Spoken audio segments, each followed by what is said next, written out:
One night, everything changed. I was in the kitchen, preparing dinner for my younger siblings. It had been a long and exhausting day, and I was trying to finish everything before my parents came home. Our kitchen was small, barely enough space for the stove, a few pots, and the table where we gathered for meals.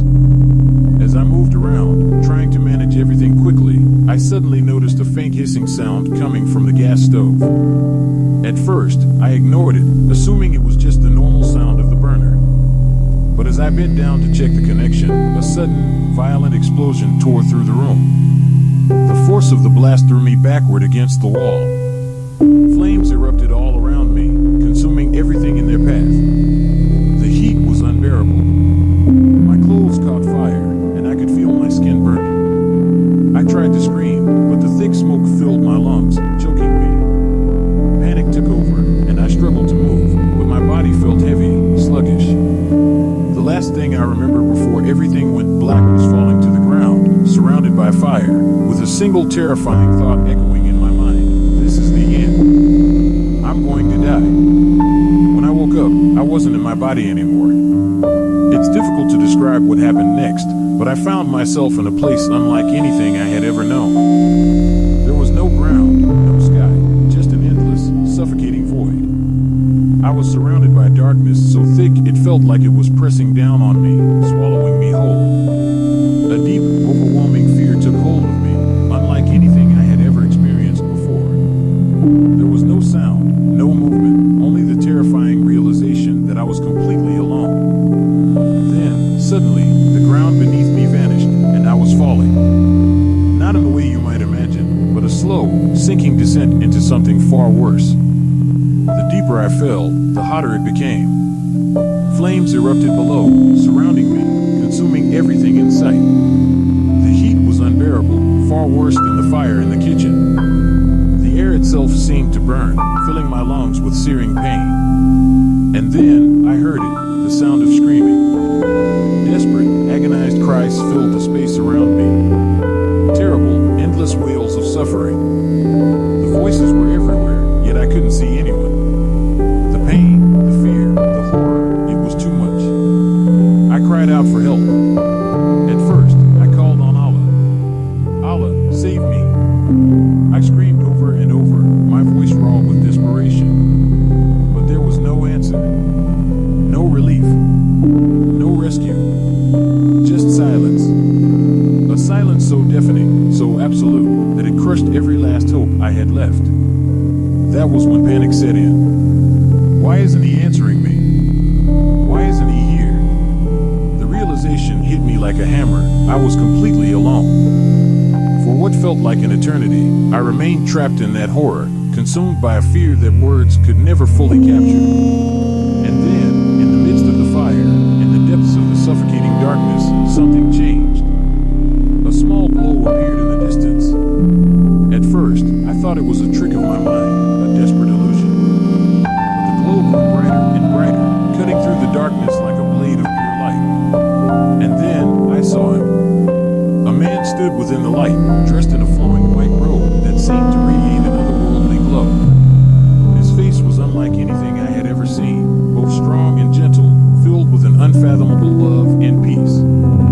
His eyes met mine, and in that instant, I felt something I had never known before. It was as if he could see everything about me, every thought, every sin, every fear, but instead of judgment, all I felt was love. He reached out his hand toward me, and as soon as I touched it, the fear, the pain, the darkness, all of it vanished.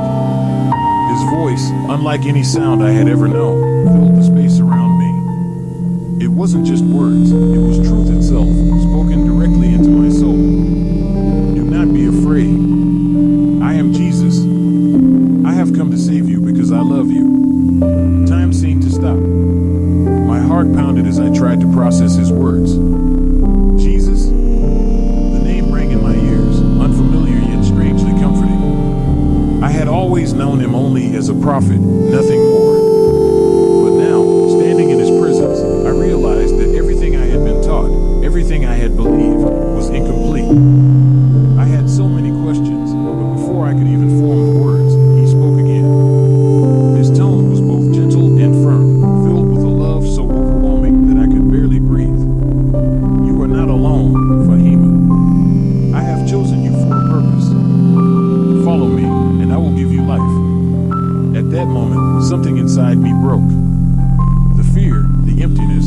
doubt that had haunted me for years, it all shattered in an instant.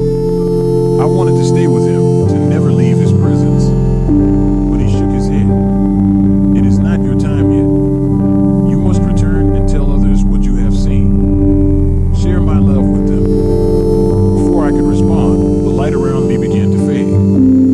I felt myself being pulled back to where I had come from. I wanted to stay. I wanted to ask him more. But deep down, I knew this was not the end. There was something I needed to do. And then, just like that, I woke up. The sterile white walls of a hospital surrounded me. The smell of antiseptic filled my nose, and the rhythmic beeping of machines echoed in the background. My entire body ached, and my skin burned with pain. I struggled to move, my limbs feeling impossibly heavy. Blinking against the bright fluorescent lights, I tried to process what had just happened. Had it all been a dream? A hallucination brought on by the accident? But no, it was real. I could still feel his touch, still hear his voice echoing in my heart. I had seen Jesus, and my life would never be the same again. As I lay in that hospital bed, my mind was racing. The memories of what had just happened were too vivid, too real to be dismissed as a dream. I had been in the fire, I had fallen into that terrifying abyss, and I had seen him, Jesus. His presence, his voice, his touch, it was all still imprinted on my soul. I could feel the warmth of his light lingering in my heart, a stark contrast to the cold, sterile hospital room around me. The door swung open, and in rushed a nurse, her eyes wide with shock as she saw me awake. She leaned over, checking the machines, pressing buttons, calling for the doctors. Moments later, my family entered. My mother gasped, covering her mouth with trembling hands, tears instantly welling in her eyes. My father stood frozen at the foot of the bed, his expression unreadable, torn between relief and something else, something heavier.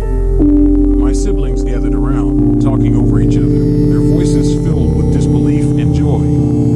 "You're awake," my mother finally choked out, grasping my hand as if she were afraid I might slip away again. We thought we had lost you." The weight of their emotions pressed down on me. I could see the exhaustion in their faces, the sleepless nights, the endless prayers whispered over my lifeless body. "How long have I been here?" I managed to whisper, my throat dry and raw. "3 weeks," my father answered, his voice quieter than usual. "You were in a coma. The doctors, they said it was a miracle you survived." 3 weeks. The words echoed in my mind. I had been gone for 3 weeks, trapped in a place of darkness, fire, and fear, until Jesus rescued me. And yet, as I looked at my family, I realized I couldn't tell them. Not yet. How could I? They wouldn't understand. To them, Jesus was only a prophet, not the Savior I had encountered. If I spoke the truth, what would they say? Would they believe me, or would they think I had lost my mind? The fear of their reaction kept my lips sealed. Instead, I just nodded, letting them believe that I was still the same person they had always known. But deep inside, I knew the truth. Nothing about me was the same anymore. The following days were a blur of recovery. Doctors came in and out, checking my burns, adjusting my medications, and running endless tests. Nurses whispered about me in the hallways, calling my survival a miracle. And I knew they were right. As my strength slowly returned, I found myself replaying every detail of my experience over and over. I could still hear the screams from that pit of fire, still feel the suffocating weight of that darkness. But more than anything, I could still see Jesus standing before me, his hand outstretched, his words forever etched into my soul. "Follow me, and I will give you life." I wanted to obey. I wanted to know more about him. But how? I had spent my entire life following Islam, dedicating myself to prayers, fasting, and devotion. Turning to Jesus, choosing him, felt like betraying everything I had ever known. And yet, deep down, I knew I couldn't ignore what had happened. One night, unable to sleep, I whispered a prayer, not the formal prayers I had recited my whole life, but a simple, raw plea from my heart. "Jesus, if this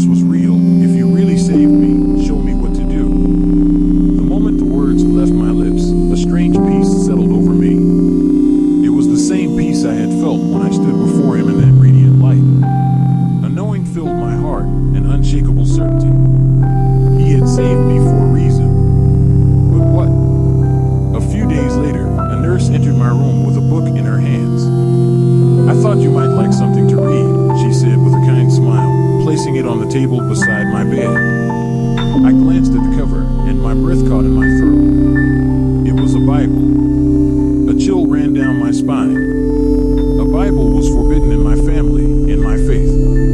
I had been raised to believe that its teachings were corrupted, that its words were not to be trusted. And yet, as I stared at it, I felt that same pull in my heart, the same feeling I had when Jesus spoke to me. Hesitantly, I reached for it, my fingers trembling as I opened its pages. I had no idea where to start, but my eyes landed on a verse. Come to me, all you who are weary and burdened, and I will give you rest. Matthew 11 verse 28. Tears welled in my eyes. That was exactly how I felt, burdened, weary, lost. And yet, Jesus had found me.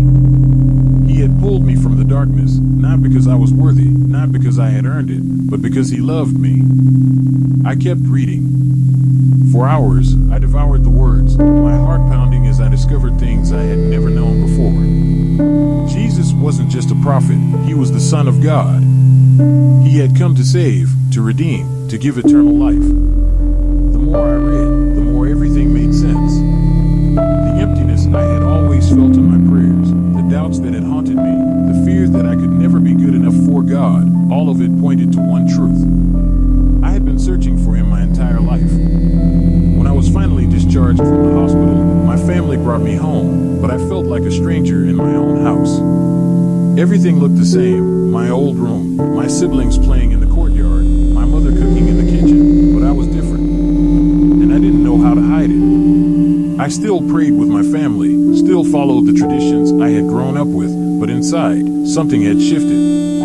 My heart no longer belonged to the faith I was raised in. It belonged to Jesus. But how could I tell them? I knew what would happen. I had heard the stories. People who left Islam were disowned, cast out, sometimes even harmed. I couldn't bear the thought of losing my family, of breaking my mother's heart.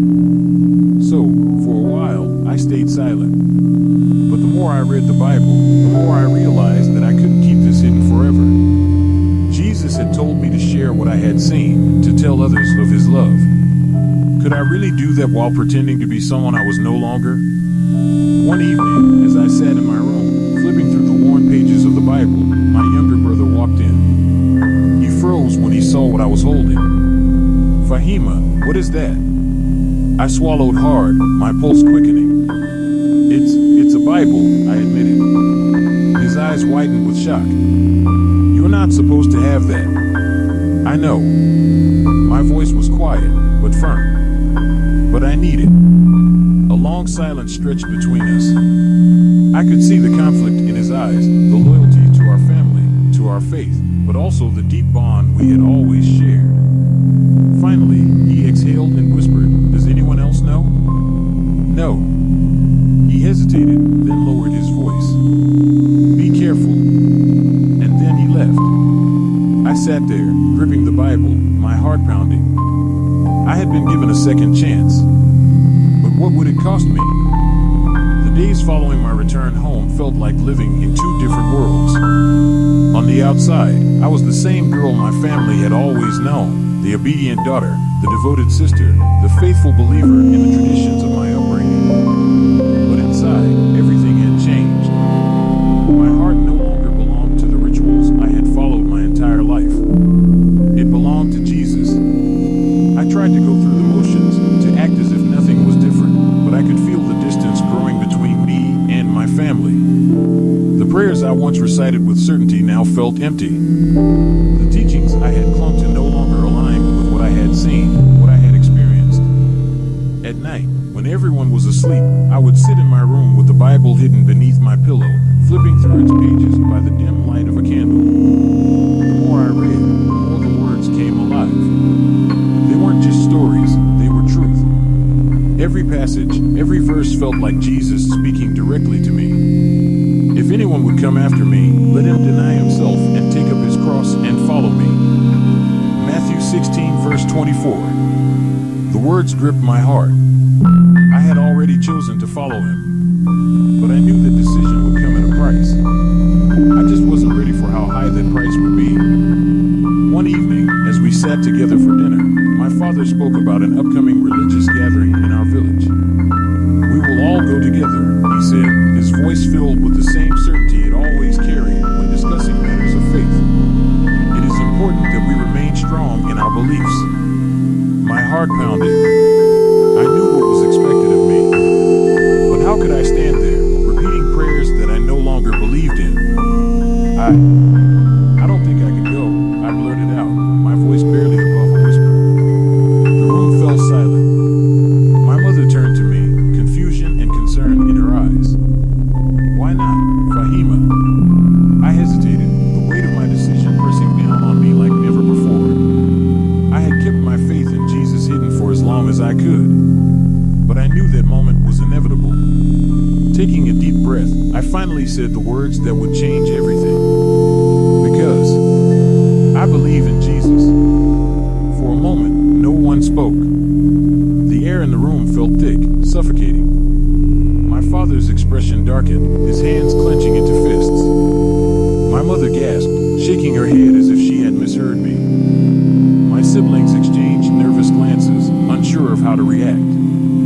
What did you say? My father's voice was low, dangerous. Tears welled in my eyes, but I didn't look away. I believe in Jesus. He saved me. He is the Son of God.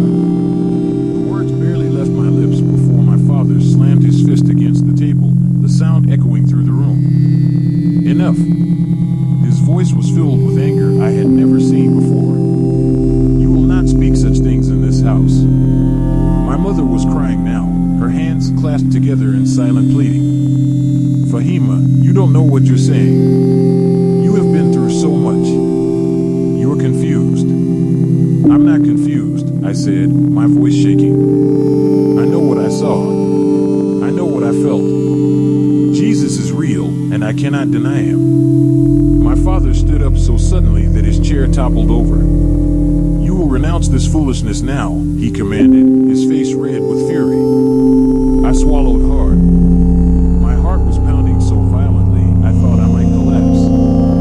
I had always feared this moment, always wondered how I would respond. Now I knew. I can't. The words hung in the air like a death sentence. My father's face hardened. He turned to my mother, his voice cold and distant. She has brought shame to this family. Please, my mother whispered, but he ignored her. You are no longer my daughter, he said, his voice like steel. The pain of his words cut deeper than any wound ever could. My mother sobbed, reaching out for me, but my father's glare stopped her. My siblings looked at me with a mixture of fear and sorrow, as if they had already lost me. I had known this could happen. I had prepared for it. But nothing could prepare me for the agony of watching the only family I had ever known turn their backs on me. That night, I packed what little I could. I didn't know where I was going, only that I couldn't stay. My father had made it clear I was no longer welcome in my own home. As I slipped out into the cold night air, I felt completely and utterly alone. I walked for hours, my feet aching, my heart shattered. I had nowhere to go, no one to turn to. The streets were empty, silent except for the distant sounds of the city beyond our village. I kept walking, guided by nothing but the faint hope that Jesus would lead me somewhere safe. And he did. In the early hours of the morning, as exhaustion threatened to overtake me, I stumbled upon a small church. It was nothing like the grand mosques I had grown up around, just a simple building with a cross above its entrance. But the moment I saw it, I knew. This was where I was meant to be. Summoning the last of my strength, I pushed open the heavy doors and stepped inside. The air smelled of old wood and candle wax, and the only sound was the faint whisper of the wind outside. I sank to my knees, tears streaming down my face. Jesus, I don't know what to do, I whispered, my voice breaking. I've lost everything. My family, my home. I have nothing left. For a moment, there was only silence.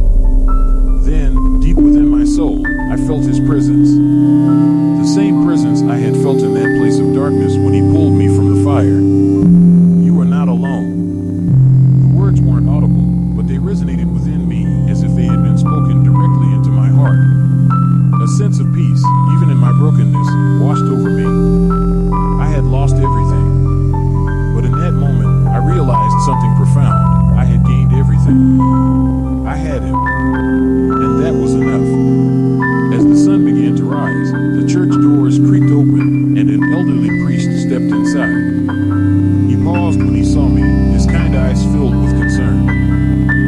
all right, child?" he asked gently. I wiped my tears, nodding weakly. I don't know where else to go." The priest steadied me for a moment, then gave a soft, understanding smile. "You are welcome here." And for the first time since leaving my home, I felt safe. I didn't know what the future held. I didn't know if I would ever see my family again. But as I sat there in the quiet embrace of the church, I knew one thing with certainty: Jesus had led me here. And wherever he led me next, I would follow. The days turned into weeks, and I remained at the church. At first, I wasn't sure if I was welcome to stay, but the priest, Father Michael, assured me that I was safe. He didn't ask too many questions. He simply provided me with a place to rest, food to eat, and the space to heal. For the first time in my life, I wasn't bound by expectations. No one was forcing me to pray a certain way or live according to rules I no longer believed in. Yet, even in the safety of the church, I felt a deep sadness. My heart ached for my family, for the life I had left behind. Every night, I prayed for them. I asked Jesus to soften their hearts, to help them understand the truth that had transformed me. I knew it might never happen, but I couldn't stop hoping. During the day, I spent hours reading the Bible. The more I read, the more I understood that following Jesus wasn't about rules or rituals. It was about love, grace, and surrender. "Come to me, all you who are weary and burdened, and I will give you rest." Matthew 11 verse 28. That verse stayed with me.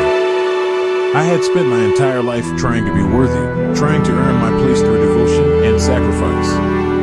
But Jesus was telling me something different. He wasn't asking me to strive, he was asking me to trust. Father Michael introduced me to a small group of believers who gathered in secret. In our village, Christianity was not accepted. Many of them had faced persecution, some had even lost their families like I had. But despite their struggles, they radiated a peace that was undeniable. One of them, a woman named Miriam, took me under her wing. She had also come from a strict religious background, but had encountered Jesus in a way that changed everything. She understood my pain, my fears, and my loneliness. "You are not alone," she told me one evening as we sat together in the dimly lit church. "Jesus sees you. He knows your suffering. And he will never abandon you." Her words were comforting, but I still struggled with doubt. How could I move forward without my family? Would they ever forgive me? One day, as I was helping clean the church, Father Michael approached me with a small envelope. "This arrived for you," he said, his eyes filled with gentle concern. My hands trembled as I took the envelope. The handwriting on the front was unmistakable. It was my mother's. I hesitated for a long moment before finally opening it. "My dearest Fahima, it has been many months since you left, and our home has not been the same without you. Your father will not speak of you, but I see the pain in his eyes. Your siblings miss you. I miss you. I do not understand why you have chosen this path. It breaks my heart to think that you have abandoned the faith we raised you in. But you are my daughter, and no matter what, I will always love you. Please, if you are safe, write back. I need to know that you are well. With love, Mother." Tears spilled onto the page as I read her words over and over. She still loved me. Despite everything, despite my father's anger, she had reached out. That night, I wrote her back. I told her that I was safe, that I missed her, and that I loved her. I didn't try to explain everything. I knew she wasn't ready for that. But I promised that I would always be here if she ever wanted to talk. I didn't know if she would ever respond.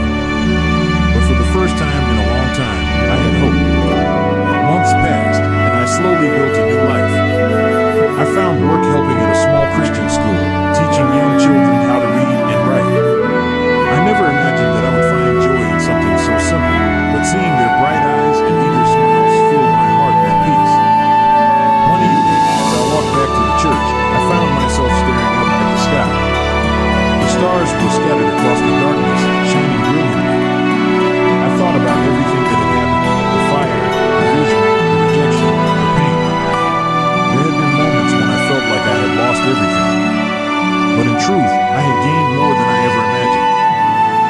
no longer lost. I was no longer afraid. I was free. Jesus had given me a new life, a new identity. And though I didn't know what the future held, I knew one thing with certainty: I would never walk alone again.